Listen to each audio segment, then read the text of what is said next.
Life time sets நேர்களுக்கு வணக்கங்க. இப்போது தனுசு லக்னத்தை பொறுத்த மட்டும் இங்கே தனுசு லக்னமாக இருக்கட்டும், மீன லக்னமாக இருக்கட்டும், ரெண்டுக்குமே 7 புதனாக இருக்கிறவர் எங்கே இருந்தாலும் சுபத்துவத்தை அடையக்கூடாது.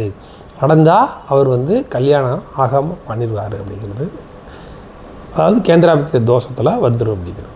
இப்போ ஒருத்தவங்க கமெண்ட்ஸில் கேட்டிருந்தாங்க அந்த கிரக அமைப்புகள். நான் சொல்கிறேன் பாருங்கள். அவர் 10/10/1986 கிரக அமைப்பு படி அவங்களுக்கு கல்யாணம் ஆகலை அப்படிங்கிறது. ஆனால் அந்த கிரக அமைப்புகள் பார்த்திங்கன்னா நான் சொல்கிற மாதிரி சுப கிரகங்களுடைய தொடர்பு எல்லாமே வந்துடுது. அதில் எப்போவுமே இந்த புதனுக்கு நான் ஏற்கனவே சொன்னேன், குருவை பொறுத்த மட்டும் குருவாச்சும் வருஷத்துக்கு ஒரு வீட்டுக்கு தான் வருவார். இடையில சுக்கிரன் புதன் எல்லாம் 1 மாதம் 2 மாதத்தில் கிராஸ் பண்ணுவாங்க அப்படிங்கிறது. ஆனால் இந்த புதனை பொறுத்த மட்டுங்க இந்த சுக்கிரன் பின்னாலேயே வருவாருங்க. அது தாங்க இதில் ஒரு பெரிய ட்ராபேக் வரும். எப்படின்னு கேட்டிங்கன்னா, சூரியன் வந்தால் சூரியன், சுக்கிரன், புதன் இந்த 3 கிரகங்களும் முக்கூட்டு கிரகங்கள். இந்த முக்கூட்டு கிரகங்களை பொறுத்த மட்டும் இந்த புதனும் சுக்கிரனும் சூரியன் காலையே சுற்றி வருவாங்க. அப்படி வரும்போது இப்போ பாருங்கள், எந்த ஜாதகத்துலேயும் பாருங்கள் அந்த 4 திசைக்குள்ளே தான் இருப்பாங்க. அதை தாண்டி போக மாட்டாங்க. 4 வீடு, அதிகபட்சம் 4 வீடு. நான் சொல்கிறது 3 வீட்டுக்குள்ளே தான் இருப்பாங்க. ஆனால் அதிகபட்சம் 4ஆவது வீட்டுக்கு போவாங்க. அவ்வளவுதான். இதுக்குள்ளேயே இந்த கிரகங்கள் சுற்றி சுற்றி வரும். இப்போ சூரியன், சுக்கிரன், புதன் நீங்கள் எல்லா ஜாதகத்துலேயும் பார்த்தோம்னா முதல் அந்த எந்த வீட்டில் இருக்கிறாங்களோ அந்த 3 வீட்டுக்குள்ளே இருக்கும், இல்லைன்னா 4 வீட்டுக்குள்ளே இருக்கும். அதை தாண்டி போகாது. அப்படி பின்னாடியே வர்றதுனால இந்த கலசர சோசத்தை பொறுத்த மட்டும் புதனுக்கு இந்த சுக்கிரனே பெரிய பிரச்சனையே பண்ணிடுறாரு. சுக்கிரன் கலஸ்தரக்காரங்க தானேங்க, பண்ணலாமே, இருக்கலாமே, நல்லா இருக்கணும். இந்த இடத்துல கலஸ்தர சுக்கிரன் வேறு இடத்துல இருக்கணும், நல்ல இடத்துல. இந்த லக்கணத்துக்கு புதனோட சேரக்கூடாது. இதுதான் விஷயம். சுக்கிரன் நல்லவர் தானே சேர்ந்தாங்கிறதெல்லாம் இந்த இடத்துல கணக்கு வராது.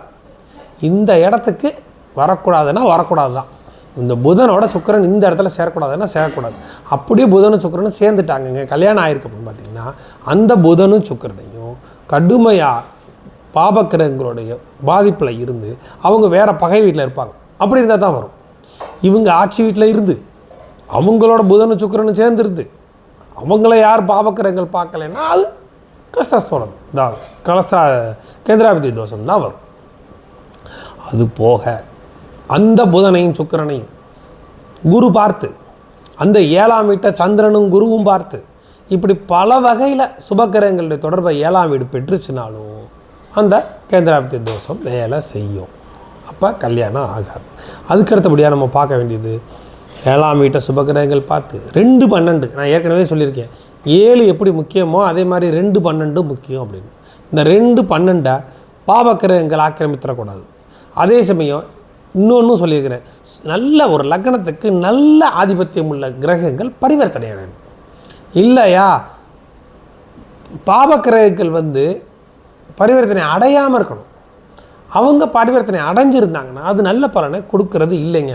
பாவக்கிரகங்கள் தங்களுக்குள் பரிவர்த்தனை அடைகிறது அவ்வளவு பெரிய யோகத்தை கொடுப்பதில்லை.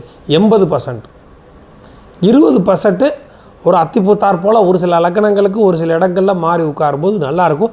இப்படி இருந்தாலுமே அது ஒழுக்கங்களை நல்லா கொடுக்குறதில்ல, ஒழுக்கத்தில் பிரச்சனையை கொடுத்துருது அப்படியே இருந்தாலுமே. ஆனால் இப்போ 2-12 அப்படிங்கிறது என்ன அப்படின்னு கேட்டிங்கன்னா, குடும்பஸ்தானம் 12 அயன சயன சுகஸ்தானம். இது 7 எப்படி முக்கியம்னு சொல்கிறோமோ அதே மாதிரி இந்த 2-12 முக்கியம். அதையும் நம்ம பார்க்கணும்.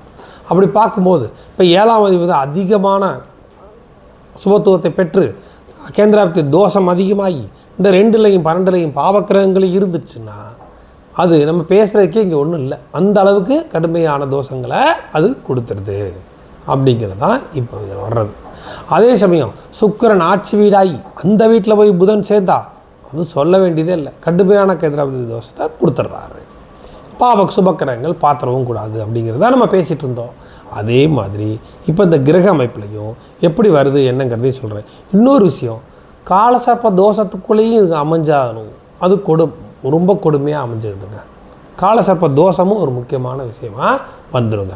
இப்படி இருக்க இந்த ஒரு ஜாதகருக்கு இந்த மாதிரி இருக்குதுங்க கேந்திராபித்தி தோஷம். புதன் திசை வந்துருச்சுன்னு வச்சுக்கோங்க, அவ்வளோதான், ரொம்ப போட்டு படுத்திடும். நல்ல சுபக்கிரகமாக தாங்க இருக்குங்க, நல்ல இடத்துல அதானே இருக்கக்கூடாதுங்கிறோம். கேந்திராதிபத்திய தோஷங்கிறதே அதுதானே. அப்படி இருக்கும்போது எப்படி அவங்க நன்மை செய்வாங்க? நேர் ஆப்போசிட்டாக அபகீர்த்தி மெத்த உண்டு. அதான் இப்போ வந்து கிரக அமைப்புகள் நான் சொல்கிறேன் பாருங்கள்.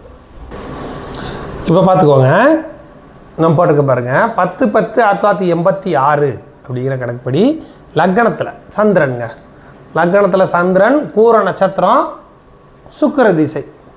இது பிறக்கிறது பார்த்தீங்கன்னா சுக்கிர திசையில் பிறந்திருக்காரு.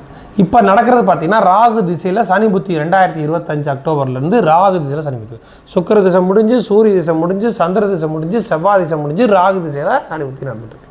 இப்போ அவருக்கு வயசு கணக்கு பார்த்தீங்கன்னா 39 முடிஞ்சு 40க்கு கணக்கு.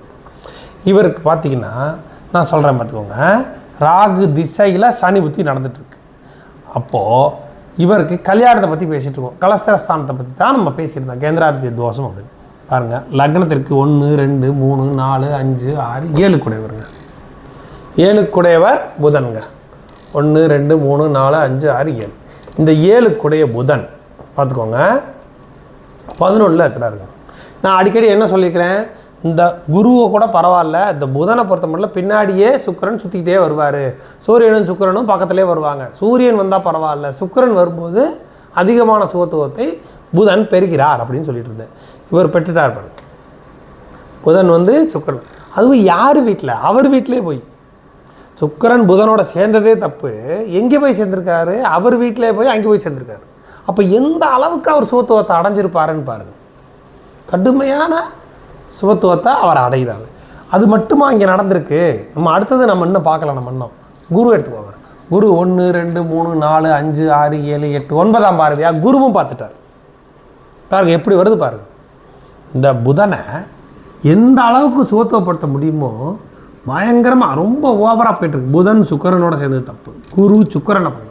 சரிங்க, ஓகே. அடுத்த விஷயத்துக்கு வருவோம். பார்த்தா இந்த சந்திரன் எடுத்துக்கோங்க.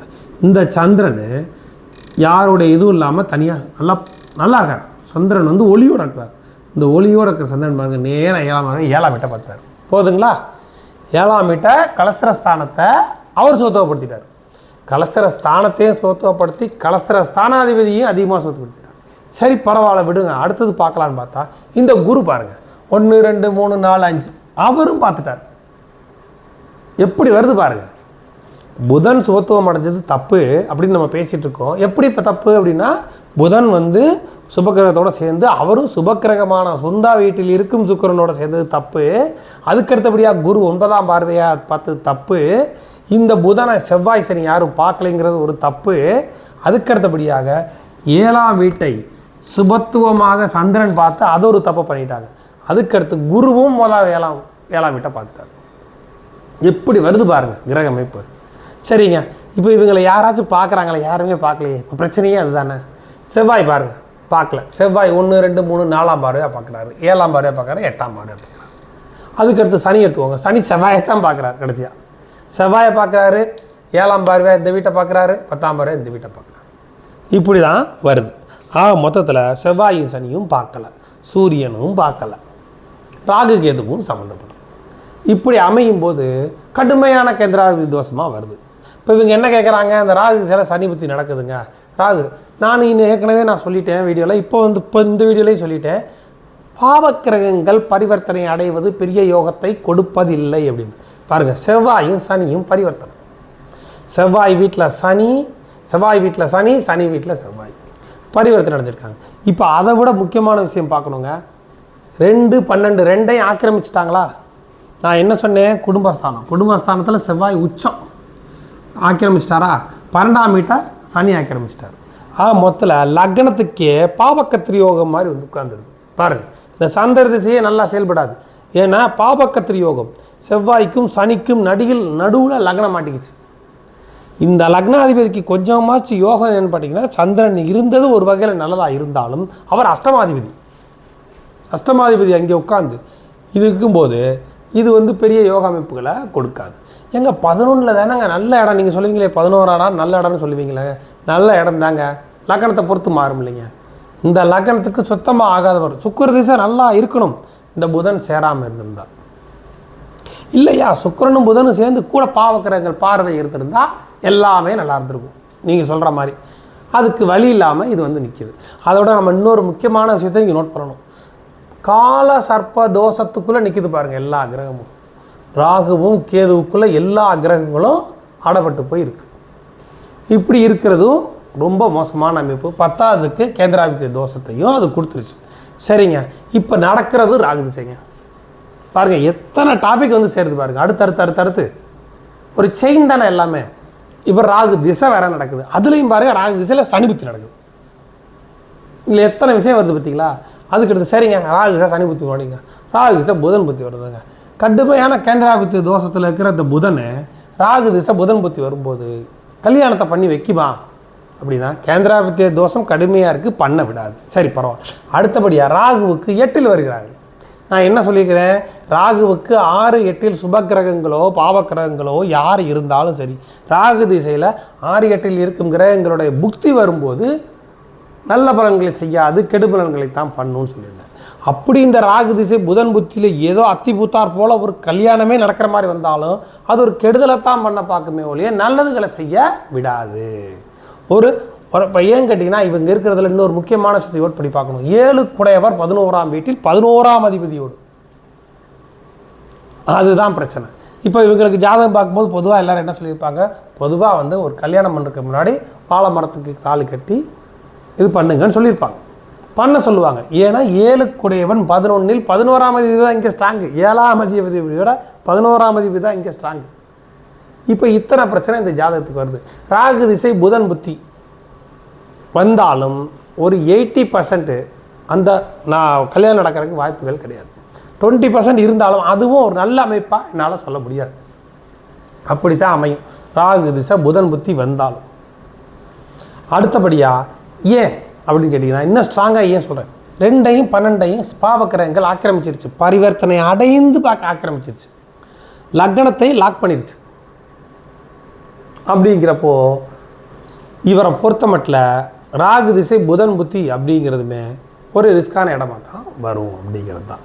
மொத்தத்தில் புரிஞ்சிச்சுங்களா. இப்போ கேந்திராதிபத்திய தோஷங்கிறது எப்படி வருது அப்படிங்கிறது வந்துருச்சுங்களா. இன்னொன்று இவர் ஜாதகத்துக்கு காலசர்ப்ப தோஷம் இருக்குது. இவரை பொறுத்த மட்டும் 2 விஷயம் பண்ணலாம். ஒரு விஷயம் என்ன கேட்டிங்கன்னா ராகு கேது தோஷம் பண்ணுறதுக்கு காலகஸ்தி போயிட்டு வர்றது ரொம்ப நல்லது. அதுக்கு அடுத்தபடியாக புதன் இவ்வளவு அதிக சுபத்துவம் அமைஞ்சிருக்கு, மதுரை மீனாட்சி அம்மன் கோவில் போயிட்டு வர்றது நல்ல அமைப்புங்க. இவருக்கு ராகு திசை புதன் புத்தியில் கைகூடி வர்றதுக்கும் வாய்ப்பு இருக்குது. ஆனால் 80% சொல்ல முடியாது, 20% தான் இருக்குது. அதுவும் புதன் புத்தி வந்தால், அதுவும் 6க்கு 8ஆக வருது. அதனால் மீனாட்சி அம்மன் கோயில் பண்ணுறது, உங்கள் பேரில் அர்ச்சனை பண்ணுறது, போயிட்டு வர்றது ரொம்ப நல்லாயிருக்கும். அதுவும் புதன்கிழமையில் போடும், ரொம்ப ரொம்ப நல்லது. அந்த மாதிரி பண்ணால் பரிகாரமாக அதை பண்ணலாம். மற்றபடி பார்த்திங்கன்னா கிரக அமைப்பு படி காலகஸ்திக்கு போயிட்டு வர்றதும் காலசர்ப்ப தோஷத்துலேருந்து அவங்க வெளியே வர்றது. இன்னொன்று இப்போ ராகு திசையும் நடக்குது. இப்போ அதான் பிரச்சனையே. ராகு சில சனி புத்தி முடிஞ்சால் அடுத்து நான் என்ன சொன்னேன், ராகு சில புதன் புத்தி, அதுக்கடுத்து ராகு சில கேது புத்தி, அதுக்கடுத்து ராகு சில சுக்கிர புத்தி, இப்படி அடுத்தடுத்து இன்னும் புத்திகள் முடிகிற வரைக்கும் குரு திசை வந்தால் கொஞ்சம் பரவாயில்லைங்க, அவ்வளோதான் சொல்ல முடியும். குரு திசை ஒன்று தான் இவருக்கு அடுத்து கொஞ்சம் பரவாயில்லாமல் இருக்கும். ஏன்னா 4ல் ராகு இருந்து 4ஆம் வீட்டையும் எடுத்துட்டாங்க, சுகஸ்தானத்தையும். 4ல் இருக்கிற ராகுவோட வீட்டு அதிபதி குரு வக்ரம், அவருக்கு 12 மறைஞ்சிட்டார். லக்னாதிபதி வக்ரம். இந்த மாதிரி அமையக்கூடாது அப்படிங்கிறது தான். Okay, thanks.